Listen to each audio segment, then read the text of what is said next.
एक महान वैज्ञानिक जो अपने आविष्कार से दुनिया में क्रांति ले आए। सर्बिया में पैदा हुए सर निकोला टेस्ला वो साइंटिस्ट थे जिनको लोग आज एक सन के साइंटिस्ट के रूप में जानते हैं, जिनके आविष्कार के बिना आज की दुनिया की कल्पना करना भी मुश्किल होता। इस वीडियो में आप निकोला टेस्ला से जुड़ी सिर्फ 24 बातें जानोगे जिनके सुनकर आप दंग रह जाओगे। नंबर 24, टेस्ला की याददाश्त फोटोग्राफिक थी। वो जो भी एक बार देख लेते या पढ़ लेते वो उनके दिमाग में छप जाता था। अगर वह किसी किताब को पढ़ते तो पूरी किताब वर्ड टू वर्ड याद रख लेते थे। नंबर 23, टेस्ला जो भी सोचते थे या किसी नए आविष्कार का आइडिया उनके मन में आता तो वो उसे लिखने में अपना वक्त ज़ाया नहीं करते थे, बल्कि सीधे उस आइडिया पर प्रयोग करना शुरू कर देते थे। नंबर 22, सर निकोला टेस्ला को 8 भाषाओं का ज्ञान था। इंग्लिश, फ्रेंच, क्वेज, सेर्बोकेरियन, जर्मन, हंगरियन, लैटिन और इटालियन सभी भाषाओं को बोल देते थे। नंबर 21, टेस्ला को अगर किसी भी आविष्कार का आइडिया आता तो उस आविष्कार को पूरी तरह से अपने दिमाग में तैयार कर लेते थे, पूरी सटीकता के साथ। आविष्कार के सभी पहलू यानी उसका आकार, उसकी माप, उसकी लंबाई, चौड़ाई क्या होंगी, सभी आयामों में की तस्वीर उनके दिमाग में तैयार हो जाती थी। यहाँ तक कि उस प्रोजेक्ट पर काम शुरू करने से पहले ही उसका अंतिम रूप भी उनके दिमाग में तैयार हो जाता था। इसे पिक्चर थिंकिंग कहा जाता है। नंबर 20, टेस्ला की माँ डुका टेस्ला पढ़ी लिखी नहीं थी, लेकिन वह गजब की कारीगर थी। वह हाथों में मशीन और औजार, घरेलू साज सामान बनाने माहिर थी। वह धागों से हर तरह की कलाकारी कर लेती थी।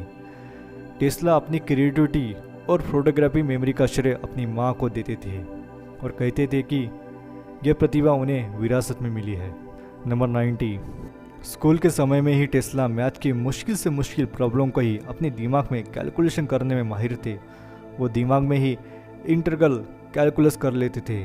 उनके टीचर को लगता था कि वो टेस्ला चीटिंग करते हैं। नंबर 18, एक दिन टेस्ला जब अपनी लैब में काम कर रहे थे, उनके रिसीवर में उन्होंने कुछ असामान्य सिग्नल को देखा। उसको देखकर टेस्ला का अनुमान था कि ये सिग्नल दूसरे प्लेनेट से आए थे और उनका किसी दूसरे ग्रह से संपर्क जुड़ा था। टेस्ला ने इस बात का जिक्र दिसंबर 1899 में एक रिपोर्टर को लिखे अपने लेटर में भी जिक्र किया था। नंबर 70, 1934 में टेस्ला ने रिपोर्टर को बताया कि उन्हें एक ऐसा महान हथियार डिज़ाइन किया है जो सभी युद्ध को खत्म कर देगा, जिसे डेथ रे कहा गया। टेस्ला ने बताया कि यह एक रक्षणात्मक हथियार है। इसे देश के बॉर्डर पर लगाया जा सकता है और दुश्मनों की सेना और उनके हेलीकॉप्टर को वही मार गिरा जा सकता है। टेस्ला ने अपनी ज़िंदगी के दौरान इस बारे में कभी नहीं बताया कि ये सुपर वेपन कैसे काम करेगा। नंबर 16, टेस्ला ने ताउम्र शादी नहीं की। वो कहते थे कि उनका ब्रह्मचार्य उनके आविष्कार में मदद कर रहा है। बाद के सालों में टेस्ला ने एक रिपोर्टर से बात करते समय ये कहा था कि कई बार वो महसूस करते कि शादी ना करके उन्होंने साइंस के लिए एक कुर्बानी दी है। नंबर 15, टेस्ला का जन्म सर्बिया के एक धार्मिक परिवार में हुआ था। उनके पिता एक पादरी थे और वो चाहते थे कि टेस्ला भी पादरी बने, लेकिन टेस्ला को इसमें दिलचस्पी नहीं थी। नंबर 14, 17 की उम्र में टेस्ला को हैजा हो गया। कई बार वो मरते मरते बचे। 8 से 9 महीने वो बिस्तर में ही पड़े रहे। टेस्ला के फादर, जो कि उन्हें पादरी बनाना चाहते थे, निराशा के पलों में उन्होंने टेस्ला से वादा किया कि अगर वो इस बीमारी से निजात पाते हैं तो वो उनका एडमिशन एक इंजीनियरिंग कॉलेज में करवाएंगे। टेस्ला स्वस्थ हुए और उनके पिता ने वादा पूरा किया। नंबर 13, बचपन में टेस्ला को उनकी ज़िंदगी में बीत चुके दिन उनके आंखों के सामने बार बार आते थे। मतलब बीत चुकी घटना के फिल्म की तरह उनके दिमाग में चलती थी। नंबर 12, जब दुनिया संचार के बारे में सोच भी नहीं रही थी तो उस वक्त टेस्ला वायरलेस कम्युनिकेशन की बात कर रहे थे। वो अपने समय के बेहद आगे थे। वायरलेस टेक्नोलॉजी से जुड़े उनकी डिस्कवरीज की वजह से ही आज स्मार्टफोन का वजूद संभव हो पाया है। नंबर 11, 1896 के एक पब्लिक इवेंट में टेस्ला की मुलाकात स्वामी विवेकानंद जी से हुई। 13 फरवरी 1896 को अपने एक दोस्त को लिखे लेटर में स्वामी विवेकानंद ने इस बात का जिक्र किया था कि दोनों की इस टॉपिक पर बात हुई थी कि कैसे टेस्ला की एनर्जी को लेकर आइडियाज़ वेदांती और कॉस्मोलॉजी से काफ़ी मिलती है। नंबर 10, टेस्ला ने एक रेडियो कंट्रोल नाव बनाई थी जो रिमोट से चलती थी। रेडियो कंट्रोल सिस्टम में रेडियो द्वारा ट्रांसमिट किए गए एक सिग्नल से डिवाइस की रिमोट कंट्रोल किया जाता था। टेस्ला अपना ये आइडिया यूएस मिलिट्री को बेचना चाहते थे। वो इसका इस्तेमाल युद्ध में रेडियो कंट्रोल टॉर्पीडो के रूप में कर सकते थे, लेकिन यूएस मिलिट्री ने इसमें इंटरेस्ट नहीं दिखाया। पहले विश्व युद्ध तक रेडियो रिमोट कंट्रोल के बारे में लोग नहीं जानते थे, और पहले विश्व युद्ध के बाद जब इसके बारे में जानकारी पड़ी तब तक कई देशों ने अपनी मिलिट्री प्रोग्राम में इसका इस्तेमाल करना शुरू कर दिया था। नंबर 9, सन 1898 में न्यूयॉर्क में हुए एक इलेक्ट्रिकल एग्जीबिशन के दौरान टेस्ला पहली बार रिमोट से चलने वाली इस नाव को लोगों के सामने लेकर आए। जब वहाँ खड़े लोग इसे देखने लगे तो किसी को भी यकीन नहीं हुआ और कहने लगे कि ये तो कोई मैजिक है, या फिर टेस्ला ने किसी ट्रेन बंदर को नाव में बैठा रखा है। नंबर 8, अपने स्वास्थ्य के लिए टेस्ला हर रोज़ 13 से 16 किलोमीटर पैदल चलती थी। नंबर 7, टेस्ला को कबूतर से बड़ा गहरा लगाव था। वो हर रोज़ उनको दाना डालते थे।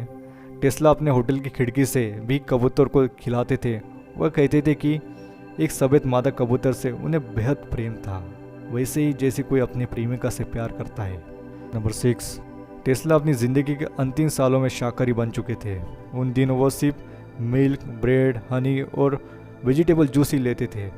नंबर 5, 1894 में टेस्ला ने थॉमस एडिसन की कंपनी में काम किया। एडिसन ने टेस्ला को ऑफर दिया कि अगर वो इन्वेशन जनरेटिंग डायनामोस को मॉडिफाई करता है तो वो उसे $50,000 देगा। उस ज़माने में ये बड़ी रकम थी। टेस्ला ने दिन के 16-16 घंटे काम किया और एडिसन को एक बेहतरीन वर्जन बना कर दिया। बाद में टेस्ला ने एडिसन की कंपनी छोड़ दी और ख़ुद की कंपनी इस्टेब्लिश किया।